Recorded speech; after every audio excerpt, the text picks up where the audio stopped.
Well, hello, ladies. Hello. Hi. How does it feel to know that the world's about to see this amazing documentary? Wonderful. Yeah, exciting. It's, what we could only dream of with the film. Yeah. And I'll start with you, and then I'll go to you next.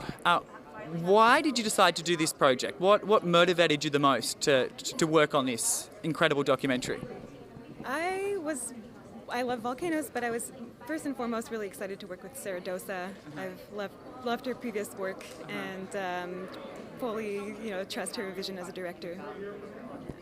I also love volcanoes. It's such an explosive subject, but Sarah's a dear collaborator of mine for the last almost 10 years, and so whenever Sara has a project, an idea for it, and we start talking about it really early on in the stages, I always get really excited because I love the way that she thinks and sees the world, and I always want to follow her everywhere into every project. And isn't it amazing? I mean, I feel like I'm almost half there because as a gay man, I'm always rallying for women. Isn't it incredible to see all the incredible stories that are now shown on all of these mainstream networks and mainstream companies of women producing, of mainly, women cast ensemble? Isn't that incredible to see that finally starting to happen? I think so. I almost want to say it's like always happened, but I love the awareness. The awareness. Yeah, absolutely. Yeah.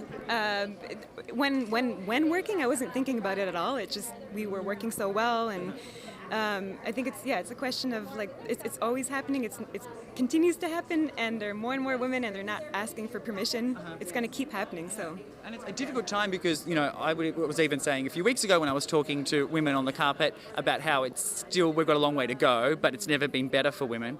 But now, just in the last few days, it's like we've taken, it feels like 50 years at least, off of all of the progress we made. How are you dealing with that? Because I know that I've really struggled and I've been angry the last few days and really furious. So how do you deal with that as a woman? Because as a man, I'm furious for what's happening in this country right now. Yeah, I have to say it's been hard to reconcile in this particular moment where we're celebrating this film, and so it's personally I've been trying to hold space for both, to be incredibly enraged and also at the same time, trying to be present in this moment. I would say that it made me think about the process of when we were making this film together, is that we were editing together during the pandemic, and there was so much happening in the world, and this film was such a balm and an escape. And I in the last couple of days, I've sort of transported back to thinking about that and thinking about how good it feels to sort of be surrounded by a film that's about love and about that offers an escape. Yeah. It's an escape. I totally concur, and my dream is to continue making it a reality. At the same time, I think what a film like this offers is another perspective, another vision for life, for what life can be as a species on Earth, and it's at once a refuge and also something very motivating to have a completely other world, to know that we could build a completely other world. It's motivating.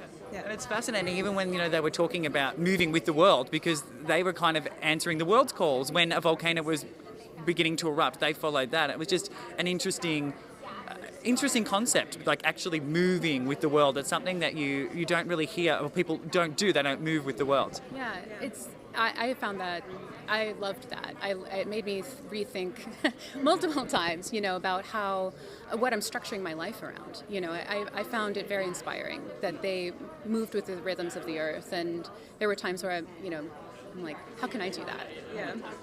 Yeah, and politically what we're seeing is a lot of people fighting what's natural. So to me that is connected, and to just be reminded, we're part of this earth, and we don't have to overthink or try to separate ourselves from it, and to create all these rules that are completely arbitrary for what we should do with our bodies. It's absolutely made up and arbitrary when next to the powers of the earth. And yeah. Amazing, amazing. Yeah, just that question, how do I move with the rhythm of the world? I feel like even if you just get that from the film, I mean, it's an amazing thing to get from it. I hope people do see that. I think we definitely both hope that people feel that and are inspired to look deeper. Well, thank you so much. I really appreciate it. That was good. I really enjoyed chatting with you, and yeah, it's an amazing documentary. So. Thanks so much.